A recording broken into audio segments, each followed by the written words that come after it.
l'émotion est venue avec la mémoire. Ben, je ne sais pas vous le dire comme ça, mais donc c'est bien au moment où les mammifères, qui étaient il y a 250 millions d'années, étaient tout petits face aux cousins dinosaures baraqués, qu'ils se sont réfugiés dans la pénombre, les bosquets, le soir, etc. Pour ne pas être vus. Ça c'est très bien. Mais il faut quand même voir si je vais manger. Quand même que je connais. Donc c'est un problème très difficile.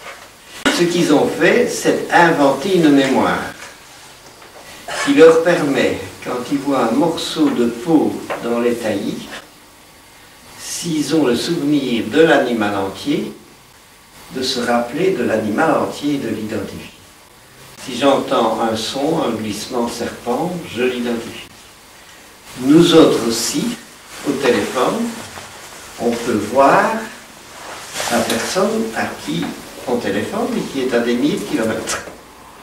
Donc c'est bien cette capacité. Si j'ai cette capacité de souvenir, je peux alors prendre comme souvenir la manière dont j'ai pu échapper à une situation. C'est donc ça qui va constituer l'émotion au départ. Ce qui ne veut pas dire que, comme dans toute chose, on ne peut pas arriver à manipuler.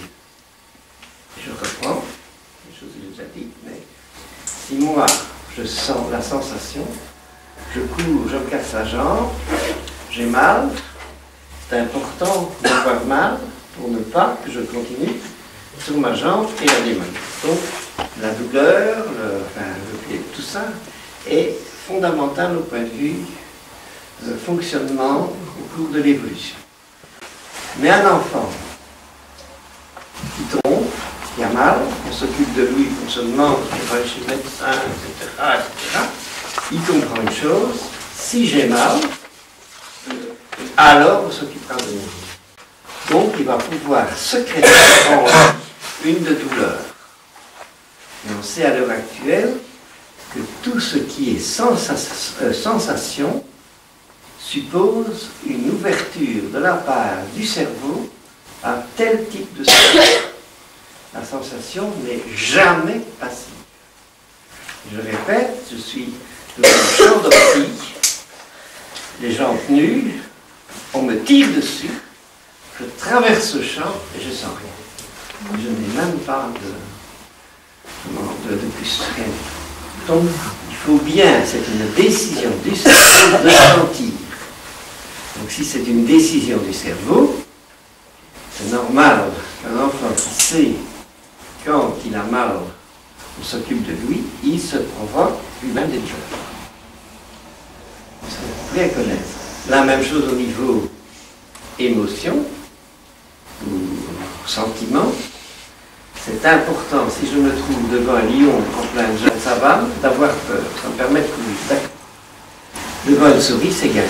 Et si je me trouve bien avec quelqu'un, on me dit ensemble, la meilleure façon, c'est de sécréter de l'amour. Quand on s'aime, ça va bien encore. Donc tout ça vient pour que nous puissions arriver à mieux vivre. Alors, ce qui est aussi important, c'est les voies par lesquelles ça passe au niveau neurologique. La vieille voie, celle qui s'est construite tout doucement au cours de l'évolution, est appelée la voie gamma.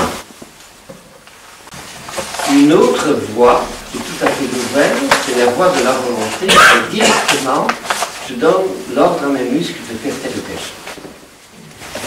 Je dis ça parce que ce n'est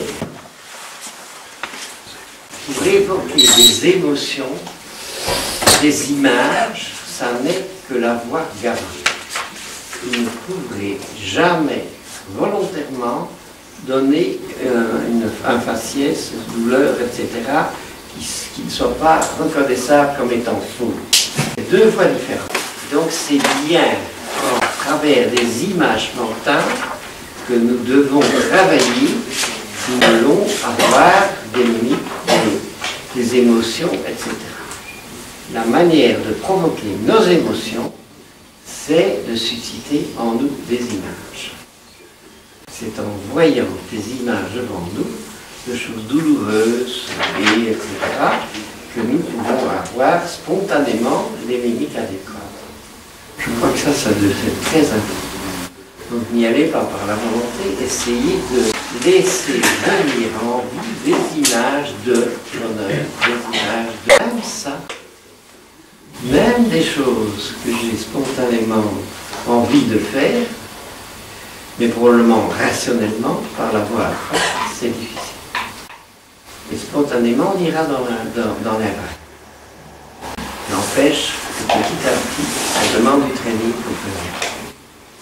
Quand le cerveau se développe, mon centre, par exemple, d'exploration par la langue, quand il se minimise, je peux commencer à fonctionner en explorant par la langue. Mais c'est bien l'expérience qui va faire que je serai tout à fait adéquat. Et l'expérience va s'inscrire. C'est-à-dire, si j'ai touché un fil électrique, je crois que j'aurai des phénomènes. Mais par après, tous les centres nerveux, tout le cerveau, coordonnent. Et je peux explorer avec la main ou avec le pied à la façon dont je le fais avec la main. Donc c'est un erreur parce que les centres ont se connecté entre eux et constituent petit à petit une manière d'être.